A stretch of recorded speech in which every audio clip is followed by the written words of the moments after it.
Subscribe कीजिए the perfect classes channel को और बेल आइकन को दबाइए लेटेस्ट वीडियो सबसे पहले देखने के लिए। स्टूडेंट्स, आप सभी का आपके चैनल द परफेक्ट क्लासेस में स्वागत है। शिक्षा निदेशालय राष्ट्रीय राजधानी क्षेत्र दिल्ली की वर्कशीट नंबर 44 डिस्कस कर रहे हैं बच्चों। क्लास 8 की वर्कशीट है विज्ञान की, 30 दिसंबर 2021 की। टॉपिक है बल तथा दाब। हमने सीखा कि किसी वस्तु पर एक ही दिशा में लगाए गए बल जुड़ जाते हैं, इसलिए जिस दिशा में बल लगता है वह बताना ज़रूरी है। किसी वस्तु पर लगाया गया बल उसकी गति को बदल सकता है। यदि बल गति की दिशा में है तो वस्तु की गति बढ़ जाती है। यदि बल गति की दिशा के विपरीत दिशा में है तो वस्तु की गति में कमी आ जाती है।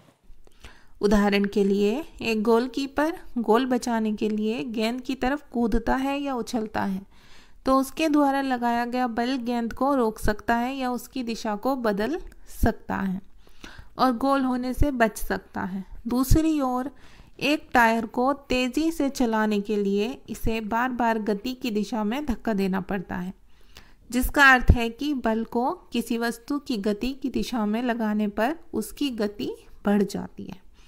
किसी वस्तु की गति या उसकी गति की दिशा में या दोनों में परिवर्तन को वस्तु की अवस्था में परिवर्तन कहा जाता है। कुछ परिस्थितियां ऐसी भी होती हैं जिनमें वस्तुएं गति के लिए स्वतंत्र नहीं होती हैं। उदाहरण के लिए, आटे की एक लोई को हाथों से दबाना या चपाती बनाने के लिए आटे की लोई को बेलना। ठीक है, इस तरीके से इन स्थितियों में लगाया गया बल वस्तु के आकार में परिवर्तन कर देता है। क्योंकि बच्चे देखो, इतनी सी रोटी होती है ना, फिर इसे हम जब इसे रोल करते हैं तो ये बड़ी सी हो जाती है, तो आकार में परिवर्तन होता है ना। निम्नलिखित प्रश्नों के उत्तर दीजिए। क्वेश्चन नंबर 1 है, दो स्थितियों के उदाहरण दीजिए जिनमें बल के कारण किसी वस्तु की अवस्था में परिवर्तन होता है। तो इसका आंसर आप लिखेंगे यहाँ से।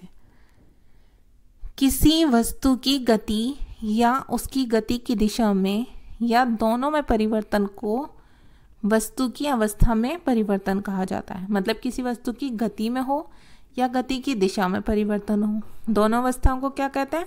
दोनों को वस्तु की अवस्था में परिवर्तन कहते हैं। इतना लिखेंगे। फिर उसके बाद आप लिखेंगे, उदाहरण के लिए आटे की एक लोई को हाथों से दबाना या चपाती बनाने के लिए आटे की लोई को बेलना। इन स्थितियों में लगाया गया बल वस्तु के आकार में परिवर्तन कर देता है। यहाँ तक है आपका आंसर 1। आप उदाहरण भी लिखेंगे, डेफिनेशन भी लिखेंगे। अब क्वेश्चन नंबर 1 है बच्चों, क्वेश्चन नंबर 2 है, निम्नलिखित स्थितियों में बल के प्रभाव को पहचान कर लिखें। पहला, इसमें देखिए आपको बताना ये आकार में परिवर्तन हुआ है या गति में है या दिशा में परिवर्तन है। तो पहले हम पढ़ेंगे तब बताएंगे। पहला है नींबू का एक टुकड़ा निचोड़ना। तो बच्चे, जब नींबू के टुकड़े को हम निचोड़ेंगे तो वो किस में होगा? देखिए, ए और बी क्या है? आकार में परिवर्तन। नींबू का टुकड़ा जब निचोड़ जाएगा तो उसके आकार में परिवर्तन हो जाएगा। पहले उसका आकार कैसा होता है, बाद में अलग हो जाता है। ठीक है। लोहार द्वारा हथौड़े से लोहे के गर्म टुकड़े को पीटना। जब एक टुकड़े को पीटा जाएगा तब भी क्या होगा? उसके आकार में परिवर्तन हो जाएगा। तो ए और बी दोनों का क्या है?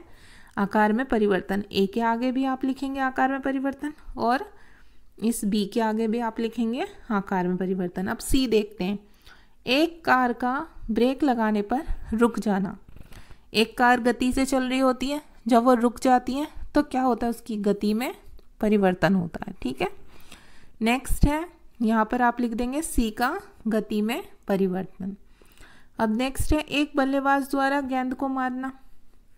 जब एक बल्लेबाज गेंद को मारता है तो वो गेंद कहाँ से बॉलिंग होती हुई आती है, मतलब जब बॉल करता है बॉलर और फिर उसे वो मार देता है तो वो किसी भी दिशा में चली जाती है। ठीक है। तो क्या होता है? दिशा में परिवर्तन होता है। तो डी का हम लिखेंगे दिशा में परिवर्तन।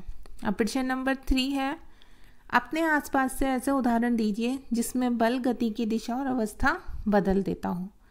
गति की दिशा भी बदल देता हो और अवस्था भी बदल देता हो।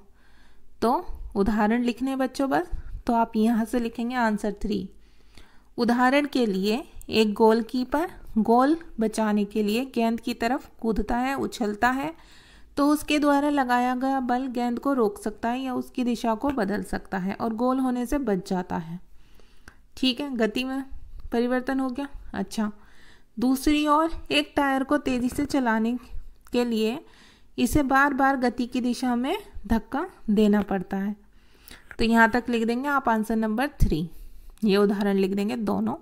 अब क्वेश्चन नंबर 4 में पूछा है क्या होगा यदि लगाया गया बल वस्तु की गति की दिशा के विपरीत दिशा में है। तो इसका आंसर भी आप यहाँ से लिख देंगे, यहाँ से। यदि बल गति की दिशा के विपरीत दिशा में है तो वस्तु की गति में कमी आ जाती है। ठीक है बच्चों, आपकी वर्कशीट सॉल्व हो गई। अगर आपको मेरी वीडियो पसंद आई है तो प्लीज़ मेरी वीडियो को लाइक करें, शेयर करें, हमारे चैनल को सब्सक्राइब करें। Thanks for watching.